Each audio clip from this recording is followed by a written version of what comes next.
We train them on use of force. We train them on human rights. Our curriculum of training for initial stages of entry into forces are very robust. It is the reason why we train officers for 1 year. We have people who enter as probationers. They train for 1 solid year. People who enter as police cadets train for 1 full year. So there are a number of things during that 1 year that we train the officers. Now, after training them, we also have a code of conduct, which code of conduct, by the way, is part of the modules. So we train somebody, and even we tell him that you are going to work as a police officer, but while in police, this will be the code you will follow. So when you wake up on a good day and you choose to deviate from the code, we imagine that you are aware of the consequences, because we also tell you that going against the code shall attract punishment, and punishment includes dismissal, it includes reduction in rank, it includes reprimand, fine, and so many other things. So the assumption is that by the time you spend, and all those officers were not very new in the force. They are not people who entered the force just yesterday. Now, besides that, besides being just a trained person, we also assume you are a human being, that you are also an adult. You see, there is conduct which we would have assumed that probably if you were a juvenile, you would probably do it. Actually, even if you were not a police officer, because I need to clarify this, the power of arrest, and I repeat, the power of arrest is vested in not only police officers, even you journalists, as you are here in this room, you have the power to arrest. The difference is that when you arrest, you deliver to the nearest police station. You cannot take a person to your own home and you say, onomukute kamutereke ewange. That one becomes an offense. Now, when you deliver that person immediately to the police, at times we have found situations where you find somebody choosing a civilian. Why was I arrested by a civilian? No, he has the power to do so. Why? I should have been arrested by police. Anybody can arrest. But when you arrest, you deliver to police. 2, there are common standards of decency. An arrest, you don't need to drag somebody. You need to lift, subdue that person, and deliver that person to police. Now, for a police officer, beyond you people, for him, he can even weigh. He can weigh the energy and effort needed to be put on an arrest. If, for example, you are arresting a 65-year-old woman, whom do you need? How much energy do you need to put? Police spokesperson Rusoke Kituma there this morning while having their weekly press briefing. Now, in the past, Acholi land was infested with widespread civil war conflicts that saw the region grapple into a long, disastrous way of life with poverty, loss of life, disease, and displacement of their people. Now, they actually have met in a festival, Roo Pacho, to discuss on ways of how to unite the long displaced with the Acholi back home.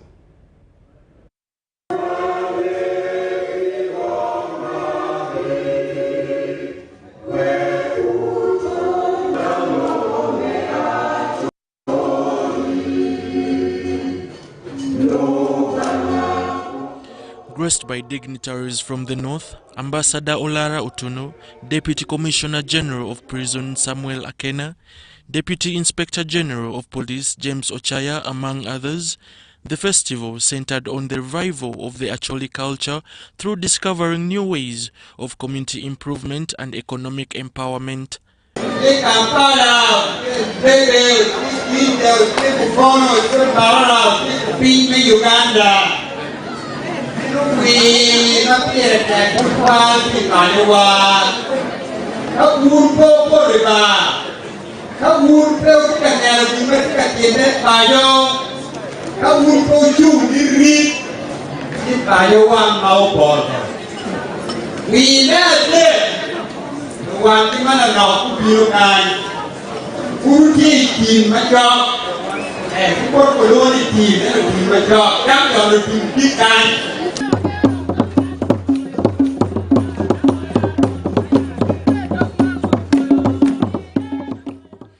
The first edition of the Roo Pacho Festival was organized at the Umalugogo Showgrounds, characterized by cultural exhibitions of dressing, food, dance, and music.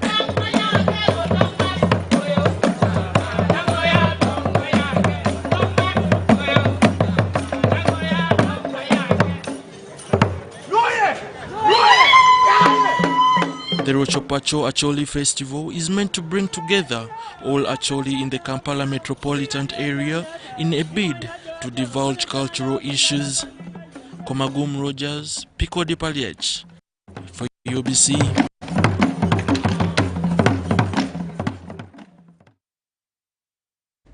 Ugandans have been asked to support domestic talents as a way of motivating them to grow. This was a message by Pastor Barnabas Chizito during a release of a new musical album called NC Mpya.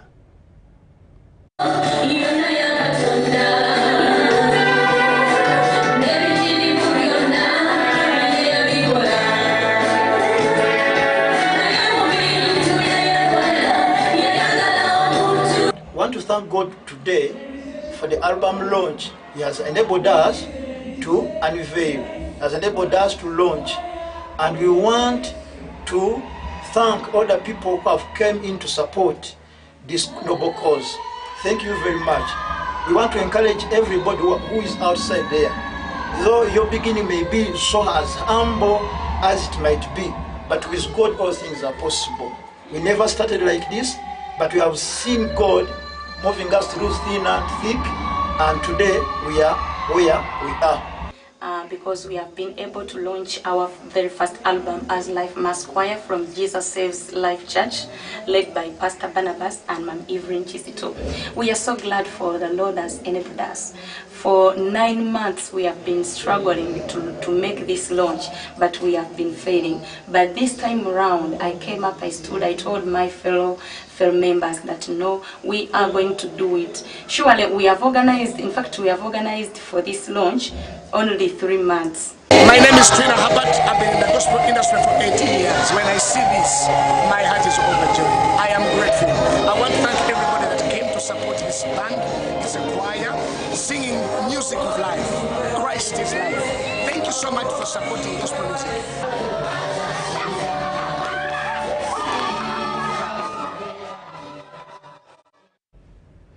UBC Langston News, thank you so much for watching. Let's take a short break.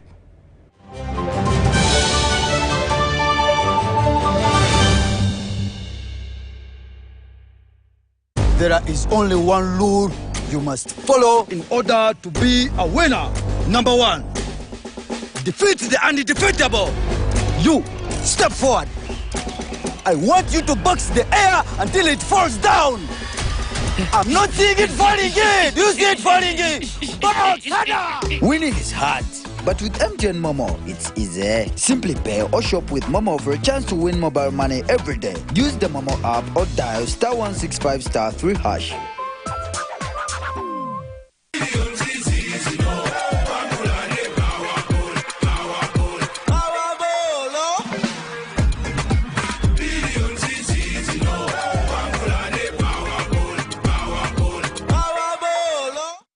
Step into a world of excellence, comfort and pride with Royal Form Furniture, crafted to perfection right here in Uganda. We bring you state-of-the-art living room furniture and bedding products at affordable prices.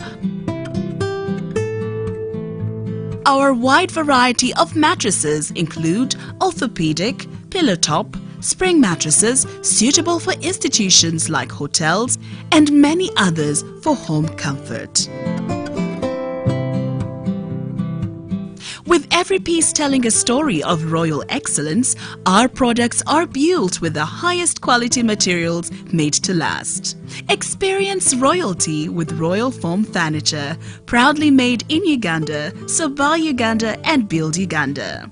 Visit our showrooms at Ginger Road, Chambogo Junction, Bukoto Chisasi Road, and on Victoria Mall, Entebbe, on the first floor.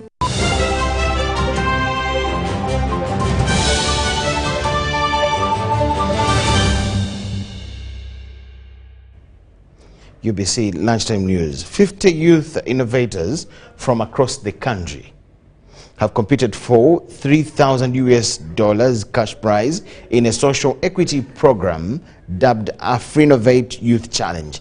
The youth innovators were selected from 20,000 youth that were trained on financial literacy under this very program. In this Afrinnovate Youth Challenge, each participating group of innovators is walking away with $500, while the winning participants walk away with $3,000. The brains behind this youth challenge are confident this initiative will go a long way in addressing the persisting youth unemployment. Okay, the main point we are addressing is the concept of youth unemployment, coupled by the existing community challenges. So the concept runs around seeing to it that we are having young people solve community challenges, come up with innovative ideas, create jobs for themselves, but also create jobs for other people around them. In the final of the Afrinnovate Youth Challenge, held here in Kampala, young innovators showcased the ideas they had developed and how they are executing them. You'll find a toy at 800,000, but we have a toy which can be operated by a kid who will have a CCTV camera. Installation of CCTV cameras in institutions is quite expensive. Most people can testify on this, but at least with this project, if well funded, we believe we can achieve even more than this. Jonathan Jumbe, a youth innovator, is hoping to use such platforms to raise $10,000 and build a vocational school for refugee children in the country. With this engagement, I hope to raise the fund in order to start the social innovation that I have. And for me to do it, if I get $10,000, I will be able to build a big vocational training center where I will be able to empower parents with different skills. And from there, one will be able to eradicate poverty, but also promote school attendance in the refugee camp. The Afrinnovate Youth Challenge is among a series of youth empowering programs managed by Junior Achievement Uganda. Winners from this youth challenge will be competing for $5,000 on the continental level. Diano Olwen Peters, UBC News in Kampala.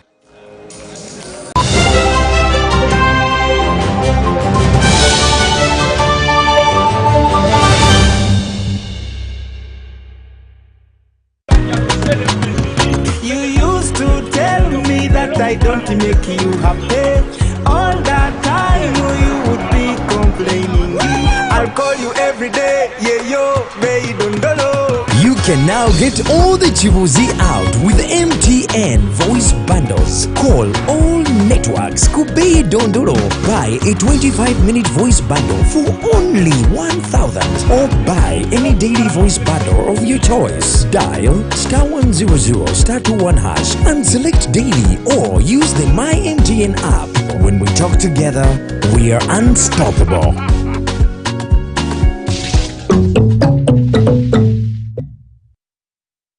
There is myths that so many of you live by. If your eye is twitching, it means you're going to see someone you like.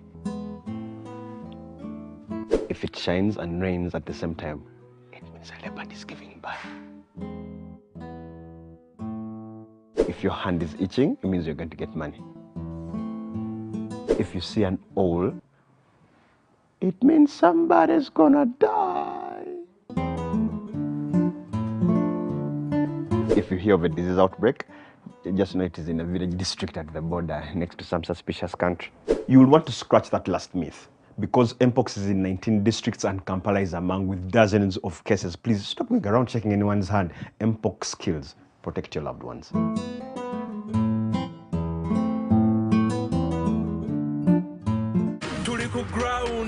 Plascon, paint and win. Yes, yeah, Plascon, paint and win. The cuckoo roundy. Chicho, buy paint worth 100K. Get a scratch card. SMS the code to 7197. Stand a chance to win instant airtime, 1 million shillings bully day day, or a share of a 3 million shillings jackpot each week. What do you want the brand new podas, tuk-tuks, and so much more? Catch the paint and win action every Monday on Bukede One, NBS, and Sanyuka TV. Plascon, color your world. In a nation hungry for truth, a world where every story matters, there exists a beacon of trust and reliability. For decades, they've been our voice and our window to the world, holding the mirror of our history. With 4 TV stations and 11 radio channels spanning 27 languages, they stand as guardians of information, defenders of truth. With Mascari Heritage Advantage, they uphold every citizen's right to reliable and free information. Their archived stories shaped our past and illuminate our present. Yet now, as new challenges arise and the world evolves, their mission faces its greatest test yet. Be part of our journey and let's navigate the unknown, uncover the untold, and safeguard our future together. Tune into your public broadcaster, for it is the intersection of trust and truth. Because to UBC, your story, every story, and every voice matters. UBC, inspiring Uganda. Juko. Yo. Check the shopping, man. What's your secret? Haven't you heard of the Parish development model PDM? Yes, I did, but I thought it was just a talk. No, Sebatia. It is real. I and a few friends together formed a circle, accessed money from the PDM, invested in a portrait project, and now things are moving. Juko. I thought I was one of your friends. You are. But you left me behind. I didn't leave you in poverty. What you do, just visit your LC2 chairperson and your parish chief and start the process of economic transformation. Just like that. The Parish development model is an initiative from the government of Uganda through the Ministry of Local Government designed to transform all lives of Ugandans for the better. PDM, my parish, my development, my life.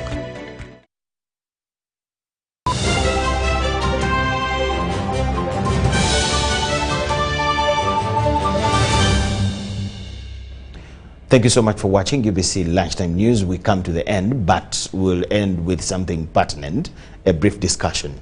Standard Chartered Bank, we have all heard of them. They are exploring a sale of part of their wealth and retail banking business with a focus to corporate and investment banking. I know you're wondering, what is that? We have somebody here to explain more about it, and his name is Mr. Katongole Charles, the Executive Director and Head of Corporate and Investment Banking, Standard Chartered Bank, Uganda. We're so glad to have you. Thank you, Michael. Briefly, tell us what is retail banking and why the shift in strategy. Okay, so go back 112 years. That's when Standard Chartered established footing in Uganda. So we've been serving our clients over that period, delivering quality service and product. Over the last couple of months, and maybe to step back still, Standard Chartered is part of a wider group. We are just a subsidiary of a wider entity. This entity determines the direction that we take, comes up with strategy, comes up with products, and how to engage. So as at the end of October, our group CEO announced that we are refining our strategy further. Like all businesses, definitely, you go through a strategic review and general refinement. And in the next phase of StanChat, we are reviewing some markets where we deliver products, especially within our retail and wealth business. What is our retail and wealth business? This is the business that serves individuals, you and I. As individuals, we offer the wide range of products, basic banking, which includes your operating account, lending, but especially wealth products as well. So products like your Shilingi fund, where you can invest, offshore mutual funds, foreign bonds, all that. So as at the end of November, we announced that we're exploring the sale of that business in Uganda. It's basically a strategic decision. So it's just business direction that has been decided, part of a group. This communication is not just impacting Uganda. So there are 3 markets in Africa that are impacted: Botswana, Zambia, and Uganda. Again, there's a lot of miscommunication on media around what's happening, but it's, as I've said, it's purely a business strategic decision. StanChat is also investing in new markets. So it's just moving resources from one segment into another to continue growing. So what does this mean for your current retail banking clients in regards to the products and services that you offer as a bank? Okay. So as I stated, we're exploring the sale. Exploring the sale means we've announced to the environment, both the community, that we're going to look to sell this business.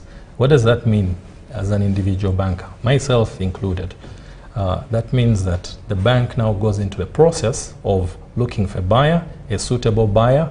What are we looking out for? We're looking out for a buyer that, one, will take care of our colleagues, current employees within the wealth business, because they know how to serve our clients and understand the product. 2, one, that will offer the best products and services for our clients to ensure continuity. This process is going to take about 18 to 24 months, so it's not immediate. So in the meantime, if you're a StanChat client or wish to be a StanChat client, you can still come open accounts. We'll offer you the wide suite of our products. If you want to borrow, we'll still lend. There's no limit on tenor, depending on what we have approved currently. So just to sum it up, it's BAU, business as usual. Yeah, because we're preparing this for the new buyer. What they're buying is a good business, and we have to continue doing that good business until the conclusion of this process. How far, in as far as getting to the buyer or getting him is concerned? Yeah, so have you got a buyer, or are you about, or are there people you're talking to, or are talking to you? So it takes a while, as I've said, and in our estimate, this takes about 18 to 24 months to close. So the first bit is the announcement that you had as issue. Recently, our CEO Sanjay Rogani did issue that. We'll then seek bids out, people to express interest in the business. These will then get appraised. Once that's done, we engage our regulators if they are fine with the prospective bidders. And as I've told you, they need to meet 2 key criteria for us, which is absorption of our colleagues to a wide, proper suite of service and to the quality that our clients have been used to. So it's not an immediate thing. This takes a while. There are negotiations that will go through their regulators to also get approvals from. So it's going to take a while. What will happen to the wealth and the retail banking staff? So those, at the end of this process, they will have an option as well, either to continue with whoever's bought the business or seek employment elsewhere if that's their call. But as I've said, as we look for these bidders, someone has to be able to take clients over. In terms of product, as I've said, that continues. You can open an account if you wish. Interestingly, we're seeing a lot of interest in our international banking offering, where clients can open accounts in other markets, Kenya, Dubai, and the like, still taking advantage of the StanChat offering across borders. Okay. Yeah. So what segments will focus on moving forward? Yeah. So in Uganda, we run 2 key segments. which is the wealth and retail segment, which we're exploring to sell, and the corporate and investment segment.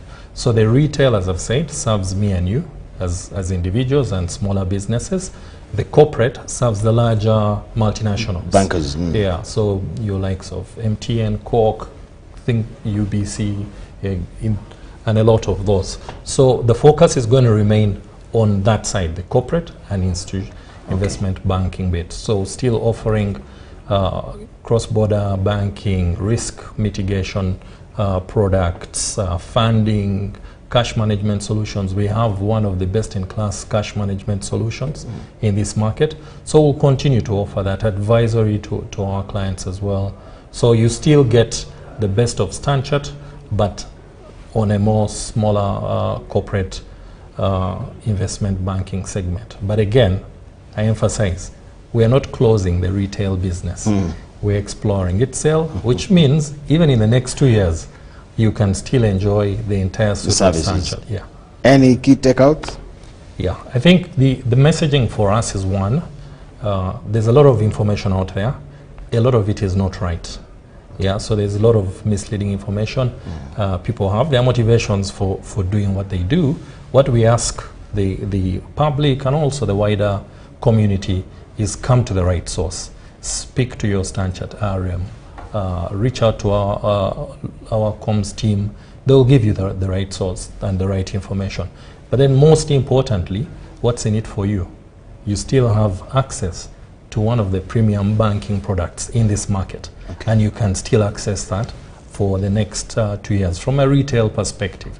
For our corporate and institution banking clients, we're still here. It's still business as usual, and we'll continue growing and supporting the Ugandan economy. I was telling you before the call, we've been here for 112 years. True. So we've invested in both people, but also channeling resources into this country. It's changing slightly, but being Stanchart will ensure that that change is well managed, taking into account the best interests of our colleagues and it will our not clients. injure any of your clients or your staff. No. So the assurance I can give the public out there is that as Stanchart, we're here for good. Here for good for us means making sure that we take people's best interests at heart and deliver honestly for our corporate and institutional clients, straight to bank. All the products we offer are still available. And to the retail clients, if you want a Stanchart account, please open one. We still open for business, and we'll continue serving until that point of transition. Thank you so much. You're welcome, Michael. We wish you all the best in the endeavors. Sure, man. His name is Mr. Katongole Charles. He's the Executive Director and Head of Corporate and Investment Banking in Standard Chartered Bank, Uganda. We thank you so much for watching. That is all we had for you this afternoon. Let's catch you in our other bulletins in the evening, Kiswahili, Luganda, and English. Bye-bye.